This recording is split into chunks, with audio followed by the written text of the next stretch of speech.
Praise the Lord. கர்த்தருடைய பரிசுத்த நாமத்துக்கு மகிமை உண்டாவதாக. இந்த மார்ச் மாதம் 13ஆம் தேதி அன்று நாம் தியானிக்கிற கர்த்தருடைய வார்த்தை நம்முடைய பரிசுத்த வேதாகமத்தில் உபாகமம் 8ஆம் அதிகாரம் 3ஆம் வசனம். Deuteronomy chapter 8 verse 3. அவர் உன்னை சிறுமைப்படுத்தி உன்னை பசியினால் வருத்தி, மனுஷன் அப்பத்தினால் மாத்திரம் அல்ல, கர்த்தருடைய வாயிலிருந்து புறப்படுகிற ஒவ்வொரு வார்த்தையினாலும் பிழைப்பான் என்பதை உனக்கு உணர்த்தும்படிக்கு நீயும் உன் பிதாக்களும் அறியாதிருந்த மன்னாவினால் உன்னை போஷித்தார். ஆமென். கர்த்தருடைய நல்ல வாக்குத்தத்தமான வசனத்துக்காக தேவனுக்கு நாம் நன்றி செலுத்துவோம். இது கர்த்தர் இஸ்ரவேல் ஜனங்களை பார்த்து சொன்னாங்க இல்லையா. அவங்க எகிப்தில் அடிமைகளாக இருந்து சிறுமைப்படுத்தப்பட்டாங்க. பசியினால் அவங்க வருந்தி அப்படி இருந்த சூழ்நிலையெல்லாம் மாற்றி கர்த்தர்களை விடுதலையாக்கி வனாந்திர வழியாக அப்படியாக வாக்குப்படின கானான் தேசத்துக்குள்ள பிரவேசிப்பதற்கு முன்பாக கர்த்தர் அவங்க வனாந்திரத்துல இல்லையா அவங்கள என்னன்னா ஆண்டவர் போஷித்தார். 40 வருடங்கள் மன்னாவை கொடுத்தார் இல்லையா. வானத்திலிருந்து மன்னாவை கொடுத்து ஒவ்வொரு நாளும் அவங்கள கர்த்தர் அப்படியாக ஆண்டவர் 40 நாள் போஷித்தாங்க. அடுத்த வசனமே சொல்லப்பட்டிருக்கிறது, அவங்க 40 வருஷமும் பார்த்தீங்கன்னா அவங்க வஸ்திரம் பழமையா போகல, அவங்க கால் வீங்கவும் இல்லை. ஆண்டவர் அப்படியே ஒவ்வொரு நாளும் அவங்களுக்கு மன்னாவை கொடுத்து அவர் ஆண்டவர் போஷித்தார். ஆமென். கர்த்தருக்கு ஸ்தோத்திரம். அதன் பிறகு அவங்க கானான் தேசத்துல பிரவேசித்து அந்த தேசத்தினுடைய தானியத்தை சாப்பிட்டு வரைக்கும் அவங்களுக்கு ஒவ்வொரு நாளும் மன்னாவை கொடுத்து அதனால அவங்க பிழைத்தார்கள் இல்லையா. அவன் கர்த்தருக்கு மகிமை உண்டாவதாக. பிரியமான ஆண்டவராய் இயேசு கிறிஸ்து சொன்னாங்க யோவான் 6ஆம் அதிகாரத்துல, வானத்திலிருந்து இறங்கி வந்த ஜீவ அப்பம் நானே என்று சொல் இல்லையா. ஆமென். எப்படி இஸ்ரவேல் ஜனங்கள் வானத்திலிருந்து வந்த மன்னாவை புசித்தாங்க இல்லையா. இன்றைக்கு ஆண்டவர் அவருடைய இல்லையா மாம்சத்தை நமக்கு கொடுத்து அவருடைய ரத்தத்துல நம்ம பானம் பண்ணுகிறபடினால நம்ம பிழைத்திருக்கிறோம். ஆமே. ஆண்டவர் சொன்னார், இந்த உங்களுக்கு நான் கொடுக்குற அப்பா என்னுடைய மாம்சம் தான், நான் தான் வானத்திலிருந்து இறங்கி வந்த ஜீவ அப்பா. என்னிடத்துல வருகிறவன் பசி அடையான், என்னிடத்துல விசுவாசமா இருக்கிறவன் அவன் தாகம் அடையான். என் மாம்சத்தை புசித்து என் ரத்தத்துல பானம் பண்ணுகிறவன் என்னில நிலைத்திருக்கிறான், அவனுக்கு நித்திய ஜீவனை நான் கொடுப்பேன். அப்படியெல்லாம் ஆண்டவர் சொல்றத அந்த யோவான் 6ஆம் அதிகாரத்துல நம்ம படிக்கிறோம். ஆமே. கர்த்தருக்கு மகிமை உண்டாவதாக. பிரியமானே, மனுஷன் அப்பத்தினால மட்டும் மாத்திரமல்ல, தேவனுடைய வாயிலிருந்து புறப்படுகிற ஒவ்வொரு வார்த்தையினாலும் பிழைப்பான் என்று சொல்லி அப்படியாக ஆண்டவராய் இயேசு இதே வார்த்தையை ஆண்டவர்னு சொல்லியிருக்கிறாங்க இல்லையா. ஆண்டவர் வார்த்தையானவர் மாம்சமாகி இந்த உலகத்துக்கு வந்தாங்க இல்லையா. ஆண்டவர் வார்த்தையானவர்.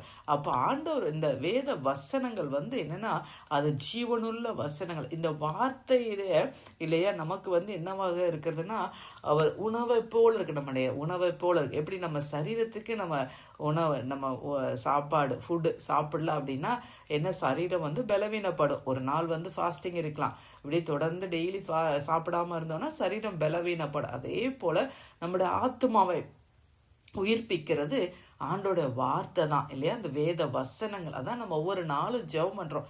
அந்த பரமண்டல ஜெபிக்கிறோம் இல்லையா. இன்றைக்கு வேண்டிய ஆகாரத்தை எங்களுக்கு தாரும் என்று சொல்லி அது நமக்கு உலக பிரகாரமான ஆகாரம் மட்டுமல்ல, நம்முடைய ஆவிக்குரிய ஆகாரம். அது எது அப்படின்னா the word of God. ஆமே. கர்த்தருக்கு மகிமை உண்டாவதாக. எரேமியா சொல்லுகிறார், அந்த வார்த்தைகளை கண்ட உடனே அதை நான் உட்கொண்டேன் என்று சொல்லுகிறார் இல்லையா. அப்ப அந்த வார்த்தைகள் தான் நம்மளை பிழைப்பூட்டுகிறது இல்லையா. நமக்கு எல்லாமே இருந்தோம், ஆண்டோட வார்த்தை நமக்கு இல்லை அப்படின்னா நம்ம ரொம்ப பலவீனப்பட்டு அப்படியாக என்னன்னா நம்ம ரொம்ப ஒரு இக்கட்டான சூழ்நிலைக்கு தள்ளப்பட்டுருவோம். பிரியமானவர்களே, அவருடைய வார்த்தைகளை கொண்டுதான் ஆண்டவர் நம்மளை என்ன பண்றாங்க, தேற்றுகிறாங்க, ஆற்றுகிறாங்க. அவருடைய வார்த்தைகளை அனுப்பிதான் நமக்கு சுகம் கொடுக்குறாங்க. அவருடைய வார்த்தையினாலதான் இன்னைக்கு நம்ம என்ன பண்ணி கொண்டிருக்கிறோம், நம்ம பிழைத்து கொண்டு இருக்கிறோம். ஆமே. அதனால நம்ம இந்த வார்த்தைக்கு நம்ம முக்கியத்துவம் கொடுக்கணும். ஒவ்வொரு நாளும் இந்த வேத வசனத்தை நம்ம உணவை போல உட்கொள்ளணும். தாவீது சொல்லுகிறா, இது நம்முடைய வார்த்தைகள் இதனா தேனிலும் மதுரமானது அப்படின்னு சொல்லுறா இல்லையா.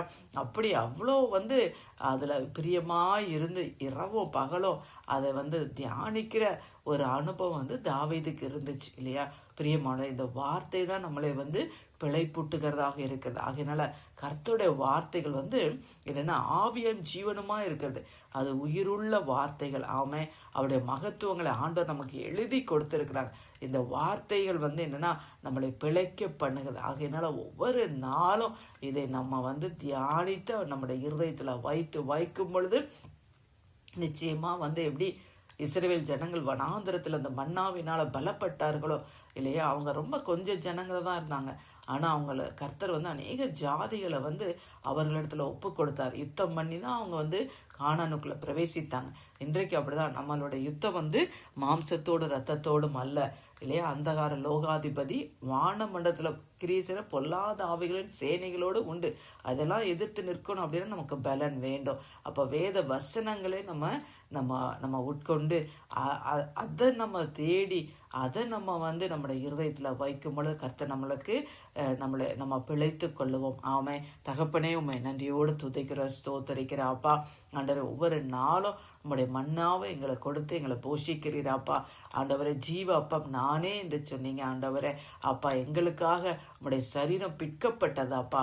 ஆண்டவரே உண்மை நன்றியோடு துதிக்கிறோம் ஸ்தோத்தரிக்கிறாப்பா. ஆண்டவரே நீர் வார்த்தையா இருக்கிறீராப்பா. ஆண்டவர் ஜீவ வார்த்தைகளை எங்களுக்கு அப்பா எங்களுக்கு கொடுத்திருக்கிறீங்களே. ஒவ்வொரு நாளும் நாங்கள் இதை தியானிக்க, இதை உணவை போல நாங்கள் உட்கொள்ள, அதன் நிமித்தம் நாங்கள் பிழைத்து கொள்ள அந்த ஞானத்தை எங்களுக்கு கொடுங்க. மீட்பரும் இரட்சகருமாகிய இயேசுவின் மூலம் ஜெபிக்கிறோம் நல்ல பிதாவே. ஆமேன், ஆமேன்.